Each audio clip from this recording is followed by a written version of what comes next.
We are working also on critical raw materials with a very important project to create here in Kazakhstan a laboratory to analyze your critical raw materials to avoid the need to send the material for third countries to analyze your natural resources.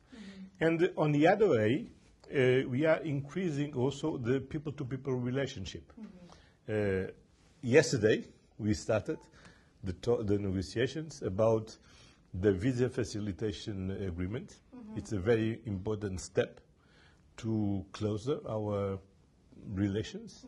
And it's a really important one because it's the first agreement that we start negotiating over the last 8 years. That underscore how important for us is to strengthen our relationship with Kazakhstan.